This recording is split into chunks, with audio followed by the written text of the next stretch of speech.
Alright, so we're going to navigate to localhost in our browser. You just type in localhost and hit enter, and it's going to take you to this page.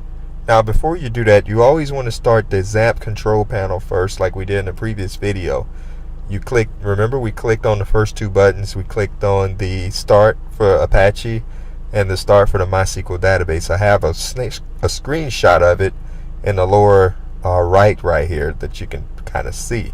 That's your XAMPP control panel. And that XAMPP is what simulates basically the internet for you while you test your website offline. So in order to test your website offline, you have to start that control panel, because it sort of imitates the internet for you. Think about it that way. It's much more technical than that, but just think about it like this. It simulates the internet. So the way you do that, the way you simulate the internet, is you go to localhost. And localhost is you're local, and it's your host machine, so it's called localhost.